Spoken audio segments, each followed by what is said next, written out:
Hey guys, it's V2 Vengeance, and today we're looking at a replay sent by Lieutenant, and he's in his T49, and this is the best battle I've ever seen in the T49 light tanks so far. So he's on Sand River, and yeah, that was pretty unfortunate. Luckily that guy doesn't shoot him back, in fact shoot him at all. And let's see in which position is he headed. So he's headed for a pretty forward position, but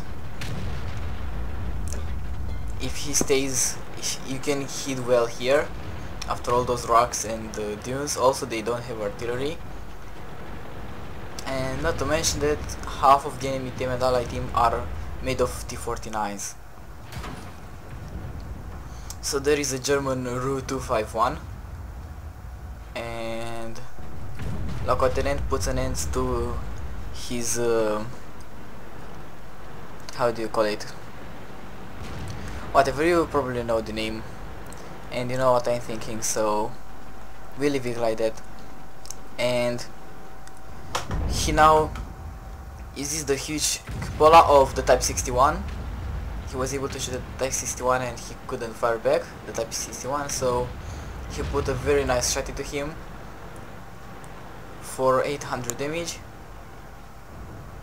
and changed his targets to a Russian T54 lightweight. And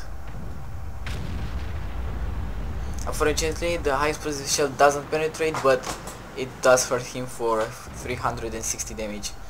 Also about this tank, it would be even more OP if it fired hash rounds, but the Americans didn't have hash rounds, I guess, so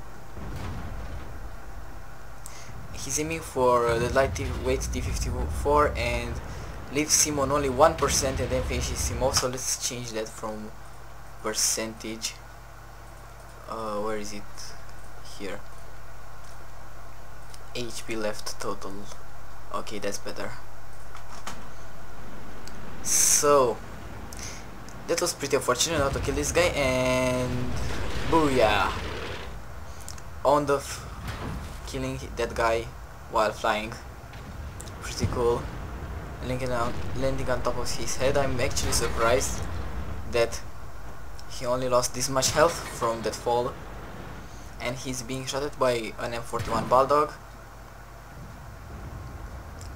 He's aiming for the T54 lightweight and finishes him off with over 700 damage in one shell, penetrating his side armor. And hopefully now he's left only on 55 health, and he needs to be very careful with his health because any shot from the enemy team can finish him off. So he's on 3 kills. There is another T49 light tank and he finishes also that one, and he's on 4 kills and probably did tons of damage. We can't see right now how much damage he did because I don't have XVM on the test server, but we'll see the post-game stats. So as I said in my T49 video, it's the best way to fire high explosive rounds, and also the difference of penetration between the gold rounds and the standard HE rounds is not that big at all. It's I think 9mm. Let's see. So it's 76 for the center rounds and 85. Yes, 9mm difference of penetration, which is not a big deal, to be honest. You probably can do the same amounts of damage to tanks in their side or rear. And yeah, they are both standard HE rounds, so there's nothing special about them. Also the high explosive anti-tank rounds I didn't find very useful at all. And there is an M103. He spotted him, he puts a quick shot and finishes him off from 329 health. And now there is only one enemy T49 alive, and will he do the kill? No, not really. But this was a pretty good game, so he scored 5 kills, and if he hadn't let that T54 lightweight on 1%, this would have been a Top Gun, and maybe the first Top Gun the server has ever seen, because this replay was actually played on the first day of the test server, Friday. So let's see some post-game stats. So those are the post-game stats. 4143 damage, the most damage from his entire team, kamikaze and high caliber, and so pretty strong game in the T49, the best I've seen so far. And I hope this video was entertaining and that you enjoyed it. So thanks for watching, guys. You've been awesome and have an absolutely awesome day.